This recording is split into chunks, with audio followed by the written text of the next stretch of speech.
Order of binary operators. Let's start off. Let's start off with addition and subtraction. Okay, so there's it's the characters for it. Here are the symbols that we use for addition and subtraction. And let's just do some examples here. So let's do 2 plus 2 plus 2 plus 2. That equals, what is that? That's 8. Okay, there we go. We can do subtraction, but now the subtraction is really the addition of negative numbers. Okay, so we can, they work very hand in hand. It's just the opposite way. So let's just talk about the addition. I'm going to consider this level 1. And everything, I want to show you at the end of this video that everything is just addition. That's all we know. That's all we know. Because someone saw this and they're like, oh man, that is a pain in the butt to write that down. I don't want to write that down all the time. But what we're really saying here is that 2 plus 2 plus 2 plus 2, it's actually 2 4 times. 2 4 times. You know, I don't know how should I write this? 2 4 times maybe? Like that? You know, because it's 2 4 times. Oh, well, let's just make up a new symbol. Let's make up a new symbol, which is 2 times 4. Now, I personally don't want you to use x. That's kind of elementary school because it gets confused with the variable x. So the ways that you should be writing this is 2 just beside 4 like that. You can't really you have to put the brackets there because if you don't, it would be the number would be 24.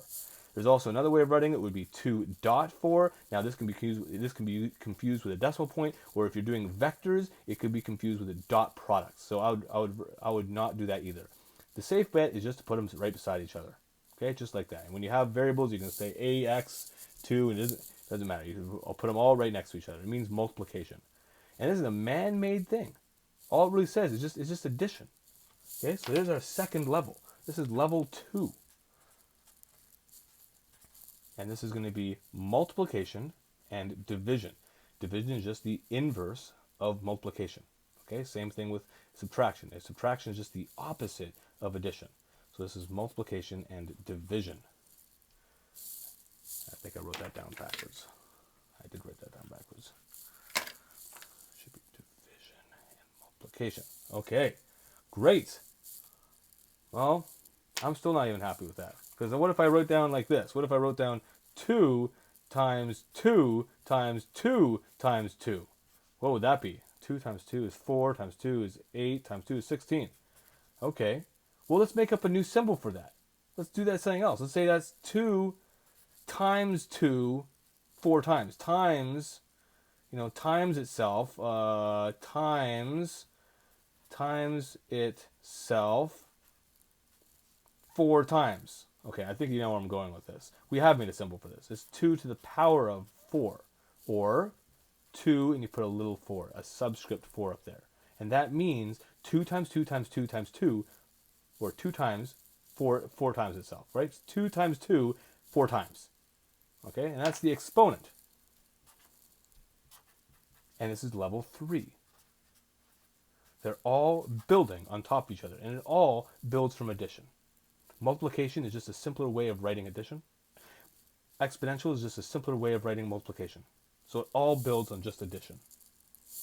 The last one is that we just want to keep things organized. So sometimes I want to keep a part of the equation separate than the other part of the equation. And I want it to be done first.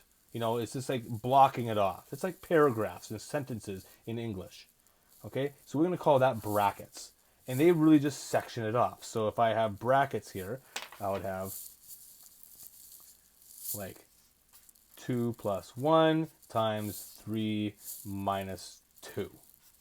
Okay, so I'm not going to do the multiplication first. I'm not going to take 1 times 3. I'm going to do whatever's inside the bracket. Whatever's inside the brackets follows these rules again.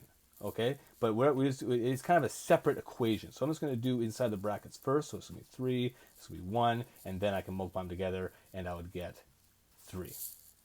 So one thing I want to see here, one thing I want to show, is that this is the order of complexity. Okay, the order of complexity. Complexity. So addition is the easiest one. Then we go to level 2, which is just a simplification of addition. Then we go to level 3, which is a simplification of multiplication. And then we have brackets. Now brackets is just kind of, it just says do that first. So then how we unpack our equations will be the order of the operations. So there's the order of complexity, and this is the order of the operations.